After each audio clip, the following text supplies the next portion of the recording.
ସମସ୍ତଙ୍କୁ ମୋର ୟୁଟ୍ୟୁବ୍ ଚ୍ୟାନେଲକୁ ସ୍ୱାଗତ ଜଣାଉଛି। ଆଜି ଆମେ ଅଖିଳ ମୋହନ ପଟ୍ଟନାୟକଙ୍କର ଗୋଟେ ସୁନ୍ଦର ଗଳ୍ପ ସଂକଳନ ଝଡ଼ର ଇଗଲ ଧରଣୀର କୃଷ୍ଣସାରରେ ଥିବା ଏହି ଗଳ୍ପଟି ଝଡ଼ର ଇଗଲ ଧରଣୀର କୃଷ୍ଣସାର ଗଳ୍ପଟି ଆଜି ଆମେ ପଢ଼ିବା ଆଲୋଚନା କରିବା। এই ଗଳ୍ପଟି ତାଙ୍କର ପ୍ରକାଶିତ ହୋଇଛି ସହକାର ପତ୍ରିକାରେ 1948 ମସିହାରେ। ଏହି ଗଳ୍ପଟି ଲେଖକ ଗାଳ୍ପିକ ଜେଲରେ ଥିଲାବେଳେ ଜେଲର ଅନୁଭୂତିରେ ସେ ଏହି ଗଳ୍ପଟିକୁ ଲେଖିଛନ୍ତି। ଏଥିରେ ଏହି ଗଳ୍ପ ସଂକଳନରେ 16ଟି ଗଳ୍ପ ସ୍ଥାନିତ ଅଛି। ସେ ଗଳ୍ପ ଗୁଡ଼ିକ କ'ଣ କ'ଣ ମନେ ରଖନ୍ତୁ। ଚନ୍ଦ୍ରର ଅଭିଶାପ, ପକ୍ଷାଘାତ, ପୌଷର ଗୋଟିଏ ରାତି, ସୁକାନ୍ତ ମହାନ୍ତି, ରୂପନାରାୟଣ ସାହା, ରୁବିର ରୂପାୟନ, ଗ୍ରୀନ୍ ରୁମ୍, ଆଷାଢ଼ର ପ୍ରଥମ ଦିବସେ, ସିଦ୍ଧାର୍ଥର ଉପକଥା, ମିମିର କ୍ରନ୍ଦନ, କେତୋଟି ମୁହୂର୍ତ୍ତ, ଅହଲ୍ୟାର ଇତିବୃତ୍ତ, ଶେଷ ଚୈତ୍ରର ସମ୍ବାଦ, ପୁଷ୍ପଧନୁ, ଲାଖ ପୋଷ୍ଟର କଥା, ଆଉ ଗୋଟେ ଶେଷ ହେଲା ଝଡ଼ର ଇଗଲ ଧରଣୀର କୃଷ୍ଣସାର। ଆଜି ଆମେ ଏହି ଶେଷ ଗଳ୍ପଟି ଯେଉଁଟାକି ଝଡ଼ର ଇଗଲ ଧରଣୀର କୃଷ୍ଣସାରକୁ ଆଲୋଚନା କରିବା। ଏଥିରେ ଆଲୋଚନା କରିବା ପୂର୍ବରୁ ପ୍ରଥମେ କହିଦେଉଛି ଏଥିରେ କ'ଣ ଆମେ ପଢ଼ିବା କ'ଣ ଦେଖିବା ଏଥିରେ ଅଛି ନା ଆକାଶଚାରୀ ହେଉଛି କିଏ?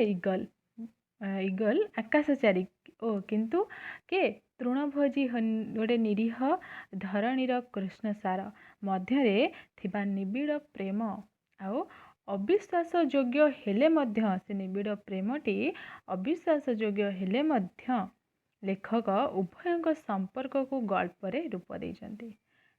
ନିହାତି ଅବିଶ୍ୱାସ ଯୋଗ୍ୟ, କାରଣ ଇଗଲ ଜଣେ ମାଂସାଶୀ ହିଂସ୍ର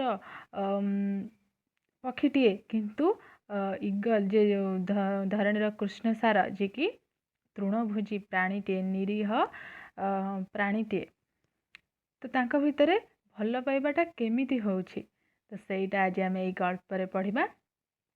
ତ ଚାଲନ୍ତୁ ଷ୍ଟାର୍ଟ କରିବା। ଗଳ୍ପଟି ଷ୍ଟାର୍ଟ କରିବା ପୂର୍ବରୁ ଏତିକି କଥା କହୁଛି କି ଯଦି ଗଳ୍ପଟି 10 ପେଜ୍ର ଅଛି ତ ଟାଇମ୍ ଲାଗିବ, ଟିକେ ଭଲସେ ଦେଖିବେ, ସ୍ପିଡ୍ କରିକି ଦେଖିବେ, ଆଉ ଗଳ୍ପଟିକୁ ସମ୍ପୂର୍ଣ୍ଣ ଭାବରେ ଦେଖିଲେ ହିଁ ଗଳ୍ପଟି ସୁଖ ଦେବ, ଭଲ ଲାଗିବ ଦେଖିବାକୁ ବା ପଢ଼ିବାକୁ। ଦେଖନ୍ତୁ, ମଧ୍ୟ କାର୍ତ୍ତିକର ଗୋଟିଏ ଶୀତ ନୀରବ ସନ୍ଧ୍ୟା। ପୃଥିବୀ ବୁକୁରେ ବିସ୍ତୀର୍ଣ୍ଣ ଗାଲିଚା ପରି ପଡ଼ି ରହିଛି ସବୁଜ ନିର୍ଜନ ପ୍ରାନ୍ତର, ଅତି ନିର୍ଜନ ଅଥଚ ପ୍ରାଣବାନ।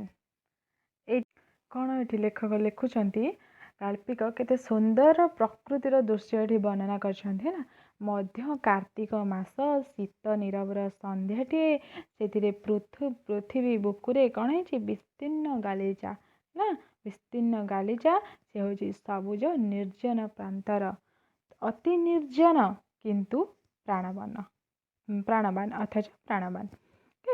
ପ୍ରାନ୍ତରର ପଶ୍ଚିମ ଉପକଣ୍ଠରୁ ଏବେ ମଧ୍ୟ ସୂର୍ଯ୍ୟର ଶେଷ ରାଗ ଲିଭିଯାଇ ନାହିଁ ସମ୍ପୂର୍ଣ୍ଣ, ମାନେ ସନ୍ଧ୍ୟା ସମୟ ହେଇଯାଇଛି କିନ୍ତୁ ସୂର୍ଯ୍ୟ ସମ୍ପୂର୍ଣ୍ଣ ଭାବରେ ପଶ୍ଚିମ ଉପକଣ୍ଠରୁ ଲିଭିଯାଇ ନାହାନ୍ତି। ସେହି କ୍ରମମ୍ଳାନବତୀ ସନ୍ଧ୍ୟାରେ ନିଜର ଅସ୍ତରଣ ଛାଡ଼ି ମୁଣ୍ଡ ଟେକିଲା କୃଷ୍ଣସାରଟିଏ। ସେହି କ୍ରମମ୍ଳାନବତୀ ସନ୍ଧ୍ୟାରେ, ସେଇ ସନ୍ଧ୍ୟାରେ ନିଜର ଆସ୍ତରଣ ଛାଡ଼ିକି ମୁଣ୍ଡ ଟେକିଛି କୃଷ୍ଣସାରଟିଏ। ମୁହୂର୍ତ୍ତେ କୃଷ୍ଣସାରର ଲୋମ କୂପେ କୂପେ ଛାଇଗଲା ସୁବର୍ଣ୍ଣ, ତାପରେ ଗଲା ଲିଭି। ହେଲା, ପ୍ରଥମେ କ'ଣ ହେଇଛି ନା, କୃଷ୍ଣସାରର ଲୋମର କୂପେ କୂପେ ଛାଇ ଯାଇଥିଲା ଅନ୍ଧକାର, ପ୍ରଥମେ ତାର ଲୋମ କୂପ କୂପରେ ଛାଇ ଯାଇଥିଲା, ତାପରେ ସେସବୁ ଲିଭି ଯାଇଥିଲା, ମାନେ ଆଉ କିଛି ଦେଖା ହିଁ ଯାଇନଥିଲା, ଅନ୍ଧକାର ହେଇଯାଇଥିଲା। କୃଷ୍ଣସାର ସବଳ ସଜୀବ, କୃଷ୍ଣସାର ସବଳ ଏବଂ ସଜୀବ। ଅଙ୍ଗେ ଅଙ୍ଗେ ତାର ଆଦ୍ୟ ଯୌବନର ନୂତନ ଆଗମନୀ, ଅଥଚ କିପରି ନିଷ୍ପ୍ରଭ, ମ୍ଳାନ ଆଉ ଭଗ୍ନ ମନୋରଥ। ତାର କୃଷ୍ଣସାରଟିଏ ଯାହାକି ଅଙ୍ଗେ ଅଙ୍ଗେ ତାର ଆଦ୍ୟ ଯୌବନ ପ୍ରବାହିତ ହେଉଛି। କୃଷ୍ଣସାର ମୁଖ ଫେରାଇଲା ପୂର୍ବ ନଭକୁ, ଯେପରି କାହାର ପ୍ରତୀକ୍ଷାରେ କେହି ନାହିଁ। କୃଷ୍ଣସାରର ଯୁଦ୍ଧ ଏବେ ମଧ୍ୟ ଆସିନାହିଁ ଶସ୍ୟ ଆହରଣ ପାଇଁ, ତଥାପି ଅନେକ ଡେରି। ହେଲା କ'ଣ ହେଇଛି ହେଲା, କୃଷ୍ଣସାର ମୁଖ ଫେରେଇକି ଚାହିଁଛି କ'ଣ ପୂର୍ବ ନଭକୁ, ପୂର୍ବ ଦିଗକୁ ଚାହିଁଛି, ପୂର୍ବ ଆକାଶକୁ। କ'ଣ ଦେଖିଛି? ସେ ତାର କୃଷ୍ଣସାର ଯୁଦ୍ଧ ଦଳ ହେଇକିରି କୃଷ୍ଣସାରର ଦଳ ଆସିନାହାନ୍ତି ଶସ୍ୟ ଆହରଣ ପାଇଁ, ବହୁତ ଡେରି ହେଲାଣି। ସୂର୍ଯ୍ୟ ଗଲାଣି ଲିଭି ପ୍ରାୟ, ଅଥଚ ଆଜିର ଏ ଚନ୍ଦ୍ରୋଦୟ ବିଳମ୍ବିତ କାହିଁକି? ଶିଶିର ପଡ଼ି ଆସିଲାଣି, ଘାସରେ ପାଦ ପକାଇ ଚାଲିଲେ ଏହି ମୁହୂର୍ତ୍ତଟା ଅତି କରୁଣ ମନେ ହୁଏ। ଓଃ, ଅତି କରୁଣ, ଯେପରି ସମଗ୍ର ପୃଥିବୀ ନୀରବରେ ବିଳାପ କରି ଉଠୁଛି। ଶିଶିର ସିକ୍ତ ଏ ସର୍ବଂସହା ଧରଣୀ, ଦିଗନ୍ତ ଘେରି ନୀରବତା ହାହାକାର, ସୂର୍ଯ୍ୟର ସତ୍ତା ଲୁପ୍ତ ପ୍ରାୟ, ଅଥଚ ତ୍ରୟୋଦଶୀ ଶଶୀ ଅନାଗତ। ଅତି କରୁଣ ଏ ମୁହୂର୍ତ୍ତ, ଅତି ପୀଡ଼ିତ କରେ ଏ ମୌନାବତୀ ଭୀରୁ ସନ୍ଧ୍ୟା। ଠିକ୍ ଏଇ ମୁହୂର୍ତ୍ତରେ ଚକ୍ରବାକର ଛାତି ଫାଟେ। ହେଲା କ'ଣ କହିଲା? ସୂର୍ଯ୍ୟ ଗଲାଣି ଲିଭି, ସୂର୍ଯ୍ୟ ଲିଭି ଗଲେଣି, ଅଥଚ ଆଜି କାହିଁକି ଚନ୍ଦ୍ରୋଦୟ ଏତେ ବିଳମ୍ବ? ଚନ୍ଦ୍ର କାହିଁକି ଆସୁନି ଏତେବେଳ ଯାଏ? ଘାସରେ ପାଦ ପକାଇଲେ ଚାଲିଲେ ଏକ ମୁହୂର୍ତ୍ତଟା ଯେ କରୁଣ ମନେ ହୁଏ। ହେଲା, ଘାସ ଉପରେ ସବୁ ଶିଶିର ପଡ଼ିଗଲାଣି, ଏପର୍ଯ୍ୟନ୍ତ ଚନ୍ଦ୍ର ଆସିନାହାନ୍ତି। ଓଃ, ଅତି କରୁଣ। ହେଲା, ଶିଶିର ସିକ୍ତ ଏହି ସର୍ବଂସହା ଧରଣୀ, ଦିଗନ୍ତ ଘେନି ନୀରବତା ହାହାକାର, ସୂର୍ଯ୍ୟର ସତ୍ତା ଲୁପ୍ତ ପ୍ରାୟ, ଅଥଚ ତ୍ରୟୋଦଶୀ ଶଶୀ ଅନାଗତ। ଏପର୍ଯ୍ୟନ୍ତ ତ୍ରୟୋଦଶୀ ଶଶୀ ଏଯାଏ ଆସିନାହାନ୍ତି। ପୁଣି କ'ଣ କହିଛି ନା, ଠିକ୍ ଏଇ ମୁହୂର୍ତ୍ତରେ ଚକ୍ରବାକର ଛାତି ଫାଟେ। ଚକ୍ରବାକ ଚକ୍ରବାକୀ ଦୁହେଁ ସନ୍ଧ୍ୟା ହେଲେ ଦୁହେଁ ଅଲଗା ହୋଇଯାଆନ୍ତି, ସେଥିପାଇଁ ତାଙ୍କର ଦୁଃଖରେ ତାଙ୍କ ଛାତି ଫାଟେ ବୋଲିକି କହିଛନ୍ତି। କବିଟିରେ ସମ୍ପୂର୍ଣ୍ଣ ଭାବରେ ଗୋଟେ ଶୀତକାଳୀନ ସନ୍ଧ୍ୟାର ଦୃଶ୍ୟ ବର୍ଣ୍ଣନା କରୁଛନ୍ତି। ଉପରକୁ ଦୃଷ୍ଟିକ୍ଷେପ କଲେ କୃଷ୍ଣସାର। ଇଗଲ ଆସ୍ତେ ଆସ୍ତେ ଚକା ଭଉଁରୀ ଖେଳି ଆସୁଛି ତଳକୁ, ନିହାତି ପାଖକୁ। ଏଇ ଇଗଲ ବୃହତ ଅଥଚ ସୁନ୍ଦର। ଆକାଶର ଧାରେ ଧାରେ ଉଡ଼ି ବୁଲେ ଏଇ ଇଗଲ, ଆଉ ଶିକାର କରେ। କୃଷ୍ଣସାର ଏଇ ମାଟିର ଧରଣୀରୁ ସବୁ ସମୟରେ ଲକ୍ଷ୍ୟ କରିଛି ଇଗଲକୁ ଅନେକ ଦିନ ଧରି। ଆଃ, ଇଗଲ କି ସୁନ୍ଦର! ଦୁଇଟା ମୁକ୍ତ ପକ୍ଷାଘାତରେ ସେ ପବନ ପହଁରିଯାଏ ଅନାୟାସରେ। ହେଲା, ସେ କୃଷ୍ଣସାର କ'ଣ ହେଇଛି? ଉପରକୁ ଚାହିଁ ଦେଖିଲା। ଇଗଲ କ'ଣ କରୁଛି? ଘୁରି ଘୁରି ଘୁରି ଘୁରି ଆସ୍ତେ ଆସ୍ତେ ତଳକୁ ଆସୁଛି, ଆହୁରି ପାଖ। ସେ କୃଷ୍ଣସାର କ'ଣ ହେଇଛି? ଉପରକୁ ଚାହିଁ ଦେଖିଲା। ଇଗଲ କ'ଣ କରୁଛି? ଘୁରି ଘୁରି ଘୁରି ଘୁରି ଆସ୍ତେ ଆସ୍ତେ ତଳକୁ ଆସୁଛି, ଆହୁରି ପାଖକୁ ପାଖକୁ ଆସୁଛି। ଆକାଶର ଧାରେ ଧାରେ ସେ ଉଡ଼ି ବୁଲୁଛି ଇଗଲ, ବୃହତ ଅଥଚ ସେ ହେଉଛି ସୁନ୍ଦର। ନା, କୃଷ୍ଣସାର ତାକୁ ଏଇ ମାଟିରେ ରହିକି ତାକୁ ସବୁ ସମୟରେ ଲକ୍ଷ୍ୟ କରିଥାଏ। ଇଗଲ ଯେପରି ଝଞ୍ଜାର ଅଗ୍ରଦୂତ। ଇଗଲ ଯେପରି ଝଞ୍ଜାର ଅଗ୍ରଦୂତ ବୋଲି ସକାଳ ଆଉ ସନ୍ଧ୍ୟା ସେ ବୁଲେ ଆଉ ବୁଲେ। ଇଗଲ ମଧ୍ୟ ଅନେକ ଦିନ ଧରି ଲକ୍ଷ୍ୟ କରେ ମାଟିର ଏଇ କୃଷ୍ଣସାରକୁ। ଦେଖ, ଖାଲି କୃଷ୍ଣସାର ଇଗଲକୁ ଲକ୍ଷ୍ୟ କରିନି, ସେ ଇଗଲ ମଧ୍ୟ ଅନେକ ଦିନ ଧରି ଲକ୍ଷ୍ୟ କରିଛି ଏଇ କୃଷ୍ଣସାରକୁ। କ'ଣ ପାଇଁ? ତାକୁ ମାରିବା ପାଇଁ କି କ'ଣ ପାଇଁ? ଆଗକୁ ବଢ଼ିବା। ଅତି ସୁନ୍ଦର ଏଇ ଦୀର୍ଘକାୟ କୃଷ୍ଣସାର, କି ଚଞ୍ଚଳ! ଘୂର୍ଣ୍ଣି ବେଗରେ ସେ ଛୁଟି ପାରେ ନିଜକୁ ପୃଥିବୀର ଶ୍ୟାମଳିମା ସହିତ ଏକାକାର କରିଦେଇ। କି ସୁନ୍ଦର କୃଷ୍ଣସାରର ଆକର୍ଣ୍ଣ ଲମ୍ବିତ ଦୁଇଟି ଲୋଚନ! କି ଭୟଙ୍କର ତାର ମୋଟା ମୋଟା ସିଂହ ଗୁଡ଼ାକ! ପୁରୁଷର କି ସୌଷ୍ଠବ! ଅଥଚ କେତେ ନିରୀହ, କେତେ ଶାନ୍ତ ସେ! ମର୍ମସ୍ପର୍ଶୀ ତାର ନୀରବ କରୁଣ ପ୍ରତୀକ୍ଷା। ହେଲା, କ'ଣ କହିଛନ୍ତି? ଦେଖ, କେବଳ କୃଷ୍ଣସାର ଯେ ଇଗଲକୁ ଲକ୍ଷ୍ୟ କରୁଛି ତାହା ନୁହେଁ, ସେ ତାର ସୌନ୍ଦର୍ଯ୍ୟ ଦେଖୁଛି, କହୁଛି କେତେ ଦୀର୍ଘକାୟ ଇଏ, ଆଉ କେତେ ସୁନ୍ଦର, କେତେ ସେ ଝଡ଼ର ଅଗ୍ରଦୂତ ପରି ପବନରେ ସେ ପହଁରି ପାରେ। ହେଲା, କୃଷ୍ଣସାର ନଜର କରୁଛି, କିନ୍ତୁ ଏପଟରେ ଇଗଲ ମଧ୍ୟ କୃଷ୍ଣସାରକୁ ଦେଖୁଛି। ସେ କେତେ ସୁନ୍ଦର ଭାବରେ ସେ ଦୌଡ଼ି ପାରେ ଏହି ପୃଥିବୀର ଗାଲିଚାରେ ନିଜକୁ ମିଶେଇ ଦେଇ। ସେ କେତେ ସୁନ୍ଦର ଭାବରେ ଦୌଡ଼ି ପାରେ, ଆଉ ତାର ଆଖି ଗୁଡ଼ିକ କର୍ଣ୍ଣ ପାଖକୁ ମାନେ ଚିରି ହେଇକି ଆସିଛି। କେତେ ସୁନ୍ଦର ଦେଖାଯାଉଛି ତାର ମୋଟା ମୋଟା ସିଂହ ଗୁଡ଼ାକ, ଆହୁରି ଶୈଷ୍ଟବ ଅଥଚ କେତେ ନିରୀହ ସେ ହେଲା, କେତେ ନିରୀହ କେତେ ଶାନ୍ତ ସେ ମଧ୍ୟ ଇଗଲ ମଧ୍ୟ କୃଷ୍ଣ ସାରକୁ ଦେଖୁଛି। ଏଇ ଇଗଲ ଆସିଗଲା ଖୁବ୍ ନିକଟକୁ। ସିଧା ଆସି ସେ ବସି ପଡ଼ିଲା କୃଷ୍ଣ ସାର ପାଖରେ। କୃଷ୍ଣ ସାର ମଧ୍ୟ ଅଭିନନ୍ଦନ ଜଣାଇଲା। ତାପରେ ହଠାତ୍ କୃଷ୍ଣ ସାର ଛଳନା କରି ପଚାରେ, ତୁମେ ଧରଣୀରେ ଇଗଲ? ତୁମେ ଧରଣୀରେ ଇଗଲ? ତ କୃଷ୍ଣ ସାର ଛଳନା କରି ପଚାରୁଛି, ତୁମେ ଇଗଲ, ତମେ ପୁଣି ଏବେ ଧରଣୀରେ? ଇଗଲ କହେ, ନା, ଅତି କ୍ଳାନ୍ତ ଲାଗିଲା ଏଇ ଉଡ଼ି ବୁଲିବା, ତା ଛଡ଼ା ମୋର ଗୋଟିଏ ଡେଣା ଜଖମ ହୋଇଯାଇଛି ଝଡ଼ରେ ହେଲା। କୃଷ୍ଣ ସାର ଇଗଲଙ୍କର କଥା ଚାଲିଲା। କଥା ହେଲେ କ'ଣ ନା ଇଗଲ କହୁଛି କି ମୁଁ ବହୁତ କ୍ଳାନ୍ତ ହେଇ ପଡ଼ିଲି ସେଥିପାଇଁ, ତାପରେ ମୋର ଡେଣା ଜଖମ ହେଇଯାଇଛି ଝଡ଼ରେ, ସେଥିପାଇଁ ମୁଁ ତଳକୁ ଆସିଲି ବା ଧରଣୀକୁ ଓହ୍ଲାଇ ଆସିଲି। କୃଷ୍ଣ ସାର ଭାବପ୍ରବଣ ହୋଇ ଉଠେ, ସତରେ ଇଗଲ ତୁମେ ଏ ପୃଥିବୀକୁ ଆସିଛ? ଓଃ, ଏତେ ଦିନର ପ୍ରତୀକ୍ଷା, ମୁଁ ଭାରି ଭଲ ପାଏ ତୁମକୁ। କୃଷ୍ଣ ସାର ଏଇଠି କହିଛି କି ଓଃ, ଏତେ ଦିନର ପ୍ରତୀକ୍ଷା ମୁଁ କରିଥିଲି, ତୁମେ କେବେ ତଳକୁ ଆସିବ ବା କେବେ ଧରଣୀକୁ ଆସିବ, ତୁମେ ସତରେ ଧରଣୀକୁ ଆସୁଛ, ମୁଁ ଭାରି ଭଲ ପାଏ ତୁମକୁ। ଇଗଲ କୁହେ, ମୁଁ ବି କୃଷ୍ଣ ସାର, ମୁଁ ବି ଅତି କ୍ଳାନ୍ତ। ମୁଁ ଇଗଲ ଅତି ଅସ୍ଫୁଷ୍ଟ ଭାବରେ ପ୍ରକାଶ କରେ ନିଜକୁ, ଆଉ ଆସ୍ତେ ଆସ୍ତେ ଦୁଇଟି କ୍ଷୁଦ୍ର ପାଦରେ ଲମ୍ବେଇ ଦେଇ କୃଷ୍ଣ ସାର ଦେହକୁ ଆଉଜି ଆସେ ହେଲା। ସେଇଠୁ ତାଙ୍କର ଆରମ୍ଭ ହେଲା ଭଲ ପାଇବା। ତାପରେ କହିଛି, କରୁଣ ସନ୍ଧ୍ୟା ବିସ୍ତୀର୍ଣ୍ଣ ହୋଇଯାଇଛି, ଆକାଶରେ ଅନେକ ଦୂର ଉଠି ଆସିଛି ଚନ୍ଦ୍ର। ସେତେବେଳକୁ କରୁଣ ସନ୍ଧ୍ୟାଟି ବିସ୍ତୀର୍ଣ୍ଣ ହୋଇଯାଇଛି, ବଢ଼ିଯାଇଛି ସେ। ତାପରେ ଆସିଯାଇଛି କ'ଣ, ଚନ୍ଦ୍ରମା ମଧ୍ୟ ବହୁତ ଆକାଶକୁ ଉଠି ଯାଇଛନ୍ତି। ତରଳ ରୂପାରେ ଧୋଇ ହୋଇ ଯାଇଛି ଇଗଲର କୋମଳ ଶରୀର, ଆଉ କୃଷ୍ଣ ସାରର ଦେହେ ଦେହେ ଖାଲି ରୂପା ଆଉ ରୂପା ହେଲା। ରୂପା କାହାକୁ କହିଛି ନା, ତରଳ ରୂପାରେ ଧୋଇ ହୋଇ ଯାଇଛି ଇଗଲର କୋମଳ ଶରୀର। ଏ ଯେଉଁ ଜହ୍ନର ଯେଉଁ ଜ୍ୟୋତ୍ସ୍ନା ସୁନେଲି କିରଣଟି, ସେଇଟା କ'ଣ ହେଇଛି, ଇଗଲର ଦେହ ସାରା, ଶରୀର ସାରା ବିଚ୍ଛୁରିତ ହୋଇ ପଡ଼ିଛି, ଆଉ କୃଷ୍ଣ ସାରର ମଧ୍ୟ ଦେହ ସାରା ପଡ଼ିଛି, ଆଉ ସେ ରୂପା ରୂପା ଦେଖାଯାଉଛି। ଦୁହିଁଙ୍କ ଆଖିରେ ନୀରବ ଅଶ୍ରୁ, କିନ୍ତୁ କାହିଁକି ଏ ଅହେତୁକୀ ଅଶ୍ରୁର ଦରଦୀ ପ୍ଲାବନ? ତାଙ୍କ ଦୁଇ ଜଣଙ୍କ ଆଖିରେ ନୀରବ ଅଶ୍ରୁ, କିନ୍ତୁ କାହିଁକି ଏ ଅଶ୍ରୁ? କୃଷ୍ଣ ସାର ତାର ଈଷତ୍ ଦୀର୍ଘ ମୁହଁଟି ନେଇ ଆସ୍ତେ ଇଗଲର କୋମଳ ପର ଉପରେ ରଖେ, ଆଉ କୁହେ, ତୁମେ ଅତି କୋମଳ ଇଗଲ। ଇସ୍, ଝଡ଼ର ପକ୍ଷୀ ଅଥଚ ଏତେ କୋମଳ ହେଲା। ଇଗଲ କୃଷ୍ଣ ସାର କ'ଣ କରେ, ତାର ଦୀର୍ଘ ଲମ୍ବା ମୁହଁଟିକୁ ନେଇକି ଇଗଲର କୋମଳ ପର ଉପରେ ଥୋଇଦିଏ, ଆଉ କୁହେ, ତୁମେ କେତେ କୋମଳ, ତୁମେ ଝଡ଼ର ପକ୍ଷୀ ହେଇକି ତୁମେ ଏତେ କୋମଳ ବୋଲି କହିଛି।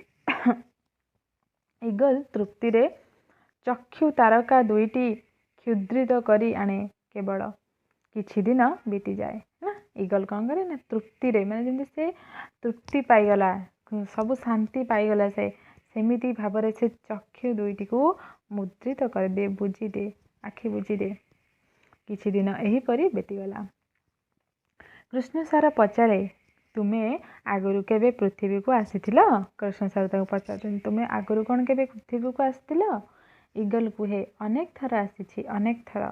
ଶିକାର କରିବା ପ୍ରବୃତ୍ତିଟା ଯେପରି ମୋର ନିହାତି ରକ୍ତଗତ। ଆକାଶରେ ଉଡ଼ୁ ଉଡ଼ୁ ଯେତେବେଳେ ଦେଖେ ନିରୀହ ମେଷଯୂଥ ତୃଣ ସନ୍ଧାନରେ ବାହାରିଛନ୍ତି, ଆନନ୍ଦରେ ନାଚି ଉଠେ ମୁଁ। ତାପରେ ନିହାତି ଗୋଟିଏ ହିଂସ୍ର ଆନନ୍ଦରେ ଘୂରି ଘୂରି ମୁଁ ଓହ୍ଲେଇ ଆସେ ପୃଥିବୀ ଉପରକୁ। ଆଉ ଏ ନଖ ଦେଖୁଛ, କେତେ ତୀକ୍ଷ୍ଣ ଆଉ ଶିକାରୀ ନଖ। ଏଇ ନଖରେ ଅନେକ ଅନେକ କୋମଳ ମେଷ ଶିଶୁ ମୁଁ ଝାମ୍ପି ନେଇ ଉଡ଼ି ଯାଇଛି ଉପରକୁ। ଦେଖ, ସେ କ'ଣ କହିଛି, ତାକୁ ପଚାରିଛି, ତୁମେ ଆଉ କେବେ ତଳକୁ ଆସିଥିଲ? ସେ କହିଛି, ହଁ, ମୁଁ ଆସିଛି, ବହୁତ ଥର ଆସିଛି।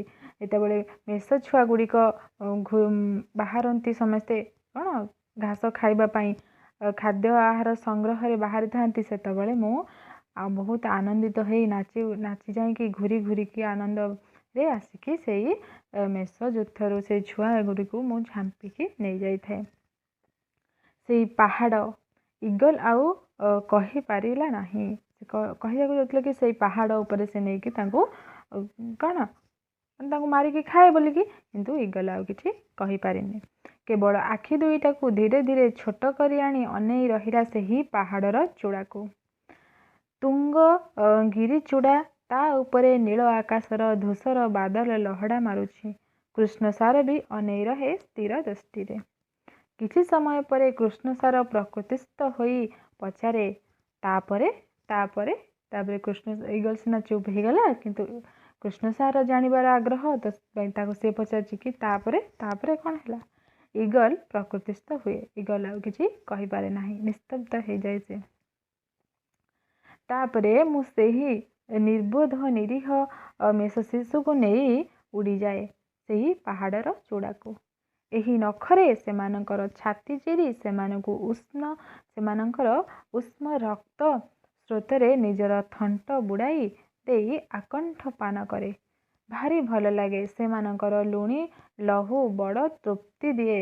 ସେମାନଙ୍କର ନରମ ମାଂସ ହେଲା, ସେସବୁ ଇଗଲ କହିଛି। ତାକୁ ନେଇଯାଇକି ସେ କେମିତି ଭାବରେ ତାଙ୍କ ଗରମ ସେସବୁ ଇଗଲ କହିଛି। ତାକୁ ନେଇଯାଇକି ସେ କେମିତି ଭାବରେ ତାଙ୍କ ଗରମ ଉତ୍ତପ୍ତ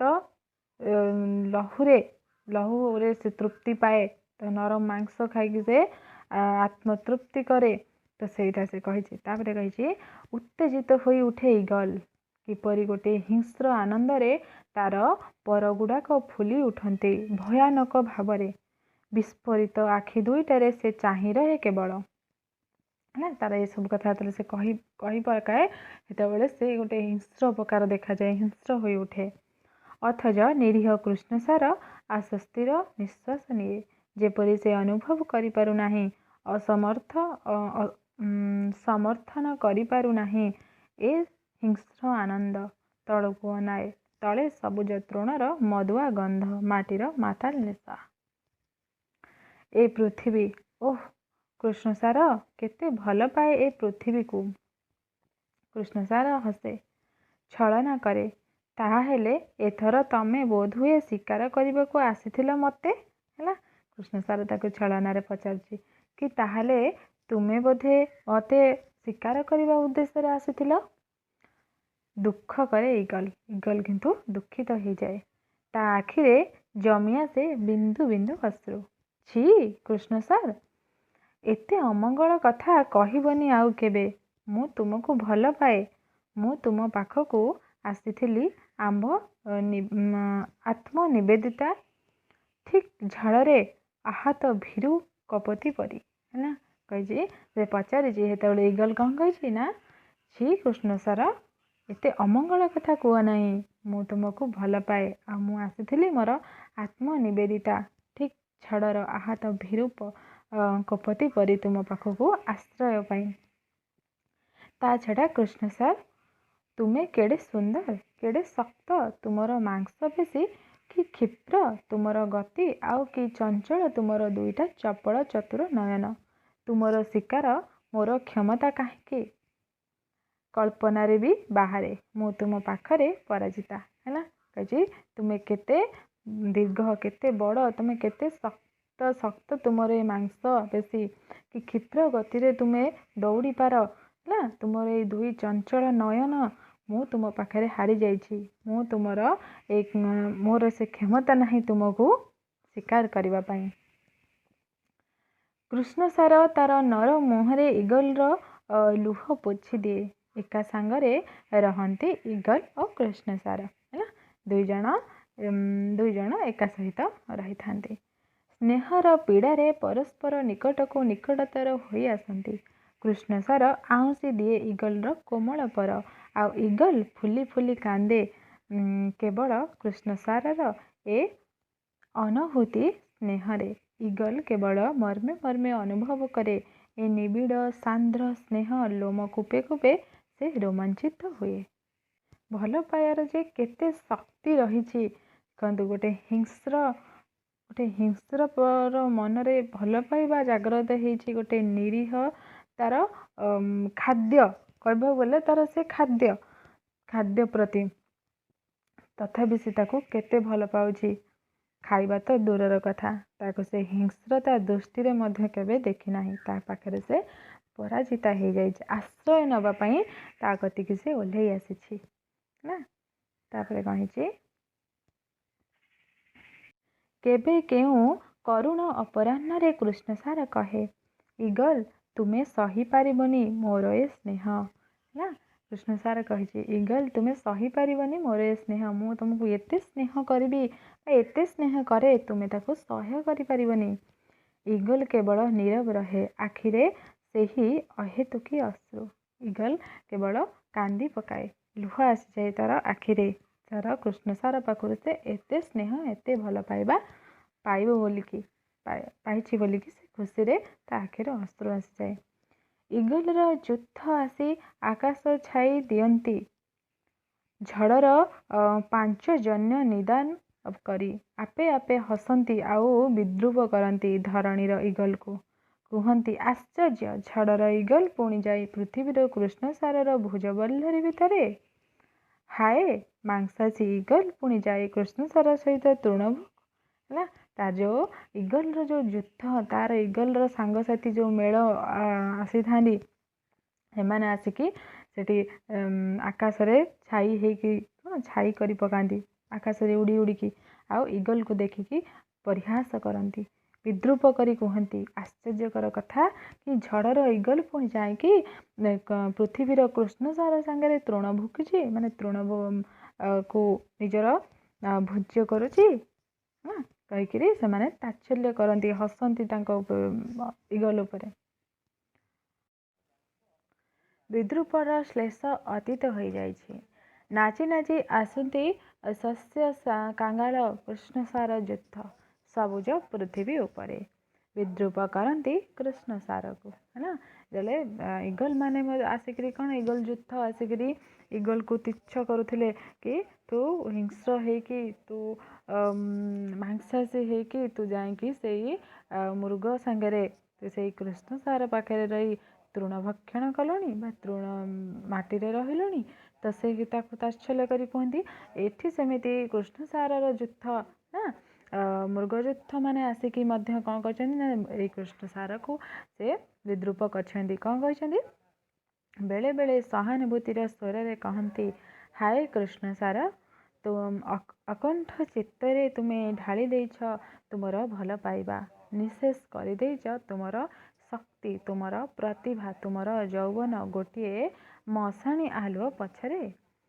ଆହତ ସେ ଝଡ଼ର ଇଗଲ ପୃଥିବୀରେ ଓହ୍ଲାଇଛି, ପୁଣି ଯିବ ଉଡ଼ି, ଶିକାରୀ ଇଗଲ, ଝଡ଼ର ଇଗଲ। ହେଲା, ସେମାନେ ତାଚ୍ଛଲ୍ୟ କରିକି କହିଛନ୍ତି, ହାୟ କୃଷ୍ଣସାର, ତାକୁ କହିଛନ୍ତି କି ତୁ ଆକଣ୍ଠ ଚିତ୍ତରେ ତୁ ତାକୁ ଭଲ ପାଇବା ଢାଳି ଚାଲିଛୁ ତୁ ତା ଉପରେ, କିନ୍ତୁ ଯେତେବେଳେ ସେ ହେଉଛି ସେ ଗୋଟେ ଆହତ ଇଗଲ ଯେତେବେଳେ ସେ ସୁସ୍ଥ ହେଇଯିବ, ସେତେବେଳେ ସେ କ'ଣ ହେବ, ଏଇ ପୃଥିବୀକୁ ଯେଉଁ ସେ ଓହ୍ଲେଇ ଆସିଛି ସେତେବେଳେ ଆଉ ସେ ଏଇ ପୃଥିବୀରେ ରହିବ ନାହିଁ। ସେ ପୁଣି ସେଇ ଆକାଶକୁ ଉଡ଼ିଯିବ, ଆକାଶର ଇଗଲ ହେଇ, ଝଡ଼ର ଇଗଲ ହେଇ। ସେତେବେଳେ ତୁ କ'ଣ କରିବୁ, ତୋ ଅବସ୍ଥା କ'ଣ ହେବ ବୋଲି ସେମାନେ କହିଛନ୍ତି କୃଷ୍ଣସାର। ଏ ବିଦ୍ରୂପ ବିନ୍ଧେ ଦୁହିଁଙ୍କୁ, ଆହତ ହୁଅନ୍ତି ଉଭୟ। ହେଲା, ଏ ବିଦ୍ରୂପ କୃଷ୍ଣସାରକୁ କରାଯାଉଥିଲେ ମଧ୍ୟ କେବଳ କୃଷ୍ଣସାର ଏଥିରେ ଆହତ ହେଇନି, ଏଥିରେ ଦୁହେଁ ଇଗଲ ଆଉ କୃଷ୍ଣସାର ଦୁହେଁ ଆହତ ହେଇଛନ୍ତି। କୃଷ୍ଣସାର କୁହେ, ନା ଇଗଲ, ଶୁଣ ନାହିଁ ଏମାନଙ୍କ କଥା, ଏମାନେ ଭ୍ରାନ୍ତ, ଏମାନେ ଆମର ଶତ୍ରୁ, ଏମାନେ ଈର୍ଷା କରନ୍ତି ଆମର ଏଇ ଭଲ ପାଇବାକୁ। ସମ୍ଭବ ଆକାଶର ଇଗଲ ଓ ଧରଣୀର କୃଷ୍ଣସାର ମଧ୍ୟରେ ଭଲ ପାଇବା ସମ୍ଭବ, ନିଶ୍ଚୟ ସମ୍ଭବ। ହେଲା, ସେଠୁ କୃଷ୍ଣସାର ଇଗଲକୁ ବୁଝେଇକି କହିଛି, ଇଗଲ ତୁମେ ତାଙ୍କ କଥା ଶୁଣ ନାହିଁ, ଏମାନେ ଆମର ଶତ୍ରୁ, ଏମାନେ ଈର୍ଷା କରୁଛନ୍ତି ଆମ ଭଲ ପାଇବାକୁ। ଧରଣୀର କୃଷ୍ଣସାର ଆଉ ଆକାଶର ଇଗଲର ଭଲ ପାଇବା ସମ୍ଭବ, ନିଶ୍ଚୟ ସମ୍ଭବ ବୋଲିକି ସେ କହିକି ସାନ୍ତ୍ୱନା ଦେଇଛି। ତ୍ରସ୍ତ ଇଗଲ ଆଉଜି ଆସେ କୃଷ୍ଣସାର ସ୍ପଶମ କଅଁଳ ଦେହକୁ ଆଉ ଆସ୍ତେ କୁହେ, ହଁ ସମ୍ଭବ କୃଷ୍ଣସାର। ହେଲା, ସିଏ ମଧ୍ୟ ତା ପାଖକୁ ଆଉଜି ଯାଇକି ସେ ମଧ୍ୟ କହିଥାଏ, ହଁ ଏଇଟା ସମ୍ଭବ। ଦିନ ବିତିଯାଏ, ଅନେକ ଦିନ। ଇଗଲ ଆଉ ଭଲ ଲାଗେ ନାହିଁ ଏ ପୃଥିବୀ, ଇଗଲକୁ ଆଉ ଭଲ ଲାଗେନି ଏ ପୃଥିବୀ। ହେଲା, ସେ କୃଷ୍ଣସାର ପରି ଶୁଣିପାରେ ନାହିଁ ପୃଥିବୀର ସଙ୍ଗୀତ, ସେ ତୃପ୍ତି ପାଇପାରେ ନାହିଁ ତୃଣ ଭୋଜନ କରି। ଶିକାର କରିବା ପ୍ରବୃତ୍ତିଟା ଯେପରି ତା ଭିତରେ ଚେଇଁ ଉଠେ ବାରମ୍ବାର। ଇସ୍, ଯଦି ସେ ଥରେ ପାରନ୍ତା ଶିକାର କରି ଏଇ କୃଷ୍ଣସାରକୁ। ହଉ ନା ବଳବାନ ଏ କୃଷ୍ଣସାର, ହଉ ନା ତାର ଅତି ପ୍ରିୟ, ତଥାପି ଯଦି ସେ ଥରେ ପାରନ୍ତା। ହେଲା, ଦେଖନ୍ତୁ ପୁଣି ଇଗଲର ମନରେ ଏମିତି ଆସିଛି, କ'ଣ ଆସିଛି ନା ତାକୁ ଆଉ ସେ ପୃଥିବୀରେ ରହିବାକୁ ଭଲ ଲାଗିନି, ଆଉ ସେ ତୃଣ ଭକ୍ଷଣ କରିବାକୁ ଆଉ ଭଲ ଲାଗିନି। ତାକୁ ପୁଣି ଇଚ୍ଛା ହେଇଛି ସେହିପରି ଆକାଶକୁ ଉଡ଼ିଯିବାକୁ, ଆଉ ସେଇ ମାଂସ ଭୋଜନ କରିବାକୁ, ଯେମିତିକି ସେ ଚାହିଁଛି କ'ଣ, ଥରେ ମୁଁ ପାରନ୍ତି କି ଏଇ କୃଷ୍ଣସାରକୁ ଶିକାର କରି, ସେ ହେଇଥାଉ ଶକ୍ତିଶାଳୀ, ହେଇଥାଉ ବଳବାନ, ହେଇଥାଉ ଦୀର୍ଘକାୟ, ମୁଁ ଥରେ ତାକୁ ଶିକାର କରିପାରନ୍ତି। ହେଲା, ମନରେ ଆସେ। ଦିବା ସ୍ୱପ୍ନ ଦେଖେ ଇଗଲ, ସେଦିନେ ତାର ଶାଣିତ ନଖ ଗୁଡ଼ାକରେ କୃଷ୍ଣସାରକୁ ଝାମ୍ପି ନେଇ ଚାଲି ଯାଇଛି ସେଇ ପର୍ବତ ଚୂଡ଼ାକୁ। ଅତର୍କତରେ ଛାତି ଚିରି ସେଇ ପିଇ ଚାଲିଛି ତାର ଉଷ୍ଣ ରକ୍ତ ପ୍ରବାହ। କି ତୃପ୍ତି, କି ଆନନ୍ଦ ତାର ନିରୀହ ମେଷ ଶିଶୁଙ୍କର କ୍ଷୁଦ୍ର ଉପେକ୍ଷିତ ଅସ୍ଥି ମେଳରେ ମିଶି ଏକାକାର ହୋଇଯାଇଛି କୃଷ୍ଣସାରର ଅପେକ୍ଷାକୃତ ବୃହତ୍ତର ଅସ୍ଥିରାଶି। ଇସ୍, ସେ କ'ଣ ଭାବୁଛି? ପୁଣି ଏଇ ଆଖିରେ ଭରି ଆସେ ଅଶ୍ରୁ। ଭୀଷଣ ଦ୍ୱନ୍ଦ୍ୱ। ସେ ଶିକାର ଚାହେଁ, ଅଥଚ କୃଷ୍ଣସାର ତାର ଅତି ପ୍ରିୟ। ହେଲା, ଏସବୁ କଥା ତା ମନରେ ଯେତେବେଳେ ଆସିଛି, ସେ ଆକୁ ଭାବିକି ମାନେ ଆନନ୍ଦିତ ହେଇଛି, ମନରେ ଆନନ୍ଦିତ ହେଇଛି। ତାପରେ ପୁଣି ସେ ଭାବି ଆସିଛି କି ଇସ୍, ମୁଁ ଏସବୁ କ'ଣ ଭାବୁଛି, ଏସବୁ କ'ଣ ଭାବୁଛି ମୁଁ। ହେଲା, ମୋର ଶିକାର ଦରକାର। ତା ଆଖିରେ ପୁଣି ଅଶ୍ରୁ ଆସିଯାଉଛି।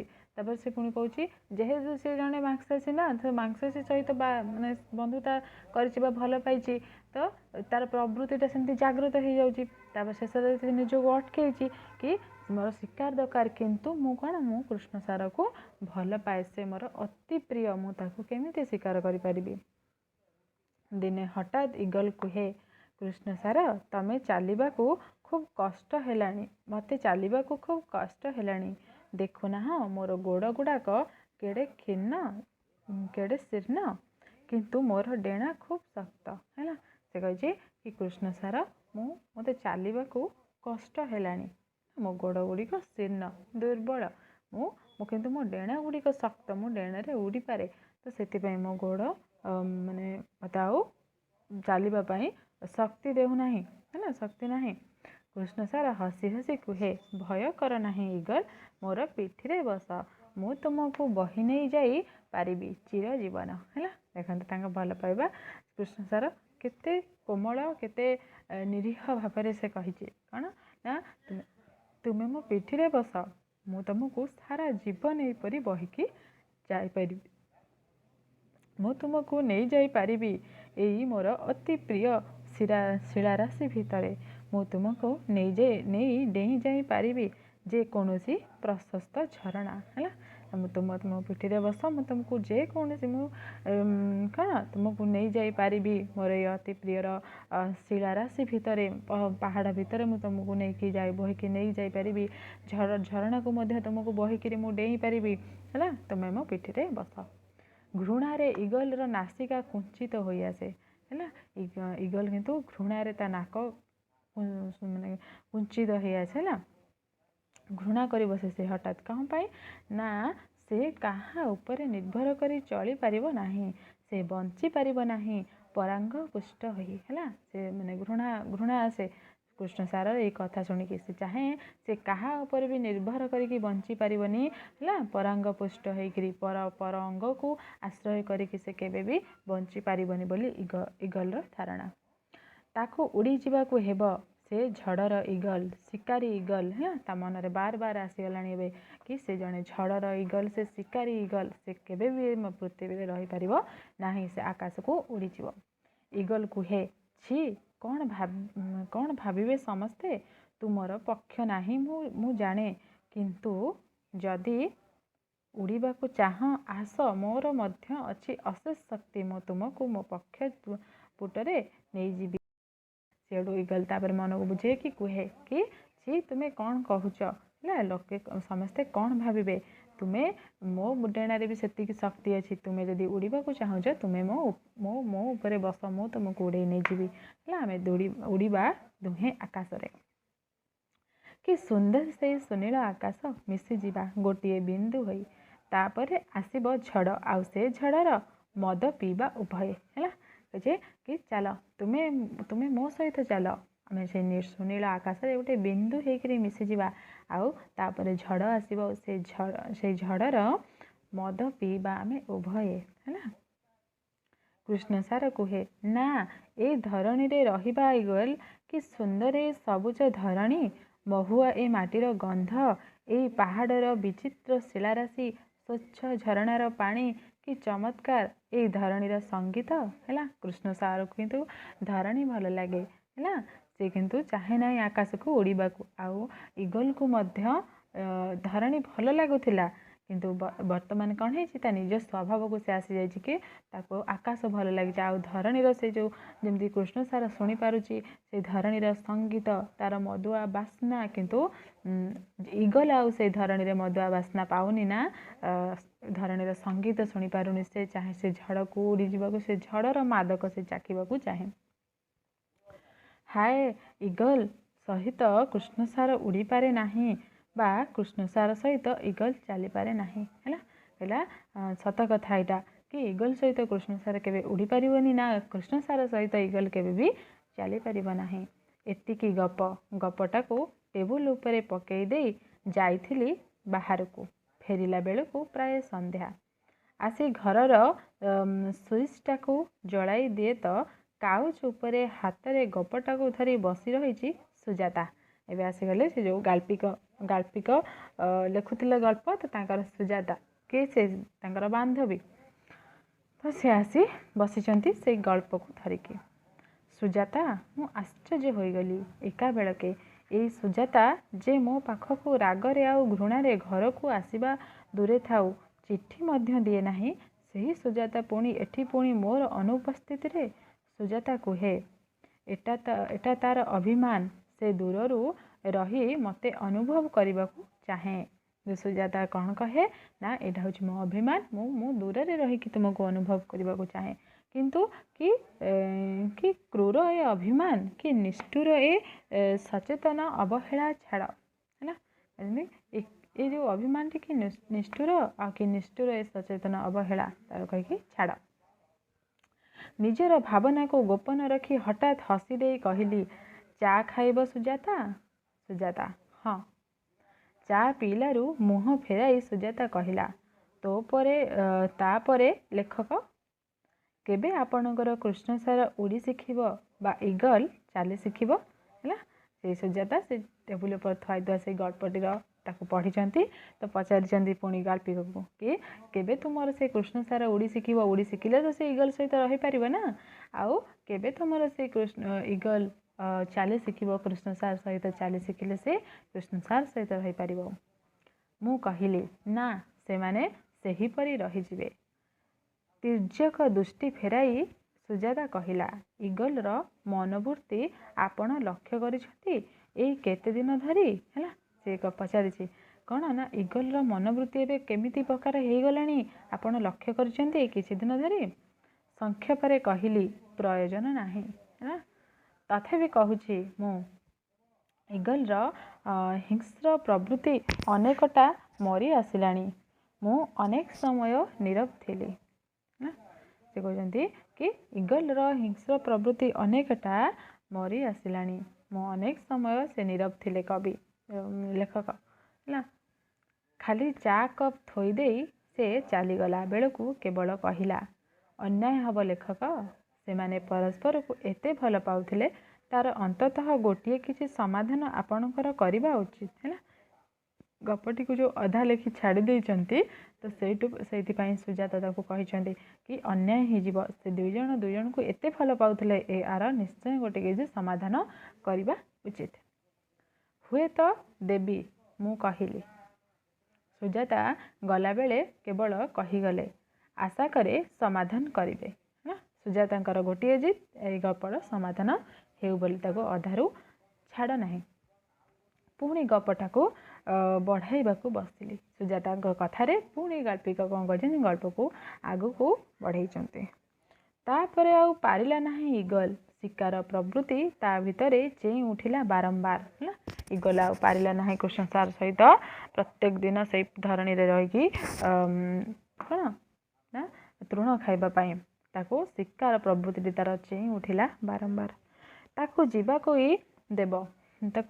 ହିଁ ହେବ। ଦିନେ କୃଷ୍ଣ ସାରର ଅଜାଣତରେ ଇଗଲ ଯାଇଛି ଉଡ଼ି। ହେଲା, କୃଷ୍ଣ ସାରକୁ ସେ କିଛି ନ ଜାଣି, କୃଷ୍ଣ ସାର ନ ଜାଣି ଥିବା ଅବସ୍ଥାରେ ସେ ଉଡ଼ି ଯାଇଛି। କୃଷ୍ଣ ସାର ଉପରକୁ ଚାହିଁଲା। ଇଗଲ ପ୍ରାୟ ଅର୍ଦ୍ଧ ଆକାଶରେ। ତାର ମନେ ହେଲା ଯେପରି ଇଗଲ ଉଡ଼ି ଉଡ଼ି ତାକୁ ଉପହାସ କରି ଯାଉଛି, ହାଣି ଦେଇ ଯାଉଛି। ଶାଣିତ ବ୍ୟଙ୍ଗ, ବାରମ୍ବାର ସେହି ତିକ୍ତ ଶ୍ଲେଷ। ତୁମେ ହାରିଗଲ କୃଷ୍ଣ ସାର, ତୁମେ ହାରିଗଲ। ମୁଁ କିନ୍ତୁ ଝଡ଼ର ଇଗଲ, ଝଡ଼ରେ ଯାଉଛି ମିଶି। ହେଲା, ସେ କହିଛି କି ମୃଗ ଅନେଇଛି, କୃଷ୍ଣ ସାର ଅନେଇଛି, ଭାବୁଛି କି ମୋତେ ଯେମିତି ଇଗଲ କ'ଣ ତାଚ୍ଛଲ୍ୟ କରିକି ଯାଉଛି, ଉପହାସ କରିକି ଯାଉଛି କି ତୁମେ ହାରିଗଲ ଇଗଲ, ତୁମେ ହାରିଗଲ। ମୁଁ ହେଉଛି ଝଡ଼ର ଇଗଲ, ଝଡ଼ରେ ଯାଉଛି। ତାପରେ ବିତିଗଲା ଅନେକ ଦିନ। ଇଗଲ ମନେ ହୁଏ ଝଡ଼ରେ ଅନେକ ସମୟ ଯୁଦ୍ଧ କରି ଆନନ୍ଦ ପାଇଲା। ଆହୁରି ଅନେକ ନିରୀହ ମେଷ ଶିଶୁ ବୋଧହୁଏ ଶିକାର କଲା। ବେଳେବେଳେ କିଏ ଜାଣେ, ହୁଏତ ଇଗଲ ଭାବୁଥିବ, ହାୟ କୃଷ୍ଣ ସାର୍, ତୁମକୁ ଯାହା ମୁଁ ଶିକାର ନ କରିପାରିଲି। ନା, କୃଷ୍ଣ ମନରେ ଏମିତି ଆସିଥିବ କାଳେ ଇଗଲର, ହାୟ ମୁଁ କେମିତି କୃଷ୍ଣ ସାରକୁ ଯାହା ମୁଁ ଶିକାର କରିପାରିଲିନି।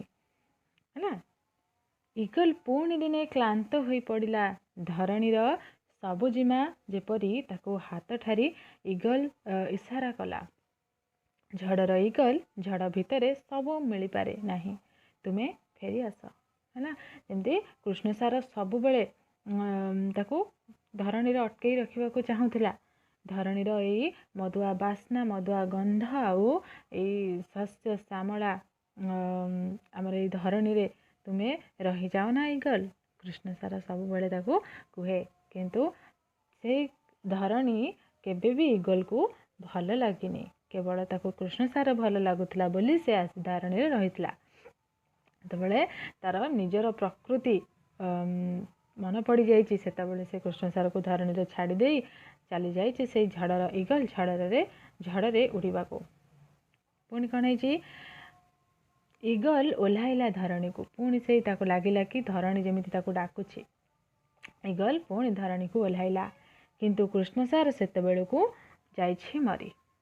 କୃଷ୍ଣ ସାର ଆଉ ନାହିଁ, ମରିଯାଇଛି। ଇଗଲ ଦୁଃଖ କଲା, ନିଜକୁ କେତେ ଧିକ୍କାର କଲା। ଆପଣାର ଆତ୍ମଗ୍ଲାନିରେ ସେ କ୍ଷୀଣରୁ କ୍ଷୀଣତର ହେବାକୁ ଲାଗିଲା। ଖାଲି ବସି ବସି ଅଶ୍ରୁ ଢଳାଇଲା କୃଷ୍ଣ ସାର ସମାଧି ଉପରେ। କିନ୍ତୁ କୃଷ୍ଣ ସାର କ'ଣ ଅଛି, କୃଷ୍ଣ ସାର କ'ଣ ଦେଖିବ ତାର ଏ ଲୁହ? ତାକୁ ତ ଛାଡ଼ି ଦେଇ ଇଗଲ ଚାଲି ଯାଇଥିଲା ସେ ନୀଳ ଆକାଶରେ, ଶୂନ୍ୟ ଆକାଶରେ ବିନ୍ଦୁଟିଏ ପରି, ବିନ୍ଦୁଟିଏ ହେଇଯିବାକୁ, ମିଶିଯିବାକୁ। ସେଦିନ ମଧ୍ୟ ସେହିପରି ବିଳମ୍ବିତ ଚନ୍ଦ୍ର ଉଦୟ, ନୀରବ କରୁଣ ଶିଶିର ସିକ୍ତ ସନ୍ଧ୍ୟା। ଯେଉଁଦିନ ପ୍ରଥମ ସେ ଦୁଇଜଣ ପାଖକୁ ଆସିଥିଲେ ବା ପ୍ରଥମ ଦେଖା ହେଇଥିଲେ, ସେଇଦିନ ବି ହେଇଥିଲା କ'ଣ ନା ବିଳମ୍ବିତ ଚନ୍ଦ୍ରୋଦୟ ଆଉ ନୀରବ କରୁଣ ଶିଶିର ସିକ୍ତ ସନ୍ଧ୍ୟା। ତାପରେ ଆଜି ମଧ୍ୟ ସେ ପରିବେଶଟି ସେହିପରି ଥିଲା। କିନ୍ତୁ କ'ଣ କୃଷ୍ଣ ସାର କିନ୍ତୁ ତା ପାଖରେ ଆଉ ନଥିଲା, ଇଗଲ ପାଖରେ। ଇଗଲ ଅତି ମନୋଯୋଗ ସହକାରେ ବସି ବସି ଭାବୁଛି ତାର କୃଷ୍ଣ ସାରକୁ। କେତେ ଭଲ ପାଉଥିଲା ତାକୁ ସେ। ତାର ମନେ ହେଲା ଯେପରି ସେହି ଅଶ୍ରୁରେ ତିଳେ ତିଳେ ଜୀବନ୍ତ ହୋଇ ଉଠୁଛି କୃଷ୍ଣ ସାର। କିନ୍ତୁ ହାୟ, କୃଷ୍ଣ ସାର ଯାଇଛି ମରି। ଇଗଲ ସେହିଦିନ ପ୍ରଥମ କରି ଶୁଣିଲା ମାଟିର ବାଣୀ, ଧରଣୀର ସଙ୍ଗୀତ। ଶେଷ ଥର ପାଇଁ ଅନୁଭବ କଲା କୃଷ୍ଣ ସାରର ନିବିଡ଼ ଚୁମ୍ବନ। କୃଷ୍ଣ ସାର ତାକୁ ବାର ବାର ଶୁଣାଇବାକୁ ଚେଷ୍ଟା କରିଛି ଧରଣୀର ସଙ୍ଗୀତ ଆଉ ଏଇ ମାଟିର ବାଣୀ। କହୁଛି ମାଟିର ବାଣୀ କେତେ ମଧୁର, ଏ ଧରଣୀର ସଙ୍ଗୀତ କେତେ ମନଲୋଭା। ତୁମେ ରହିଯାଅ ନା କୃଷ୍ଣ ସାର, ତୁମେ ରହିଯାଅ ନା ଇଗଲ। କିନ୍ତୁ ଇଗଲ କଦାପି କୃଷ୍ଣ ସାରର କଥା ଶୁଣିଲାନି।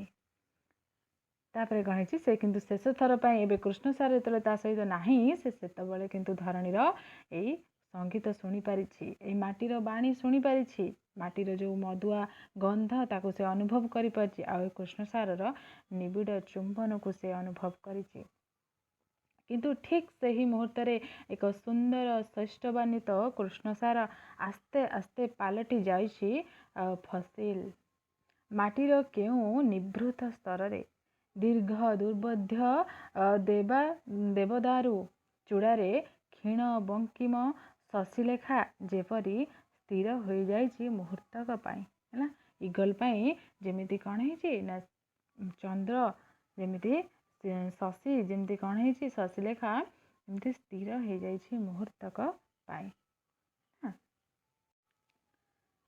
एठू सरी जाइछि हमर एई धरणीर कृष्णसार झड़र ईगल धरणीर कृष्णसार गल्पटे देखो केते जीवंत ये गोटे मांसाशी प्राणी जड़े खादक आ जड़े खाद्य गोटे खादक आ खाद्यक खाद्य भितर केते भल पाइबा केते निबिड़ता तांक भितर थिला पाखापाखि दुई जण थाइकी मध्य ईगल केबे भी ताको शिकार करने को चाहेनी भल पाइबार एते शक्ति जड़े खादक को मध्य खाद्य को खाइबा को रोकी पारे से भल पाइबार एते शक्ति अच्छी सीना ईगल सीना तार निजर स्वभाव को मन पकाई से चली जाइथिला किंतु से कृष्णसार को केबे हेले भी सेमिति शिकार करने को भावी नाही दिने हेले ता मनरे आसी थाई पारे बोलिकी गाल्पिक लिखिछन्ति किंतु आसी नाही ना देखो केते जीवंत आशेष को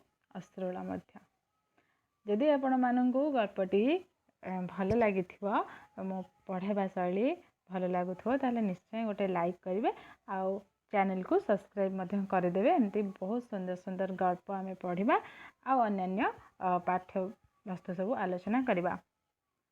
धन्यवाद।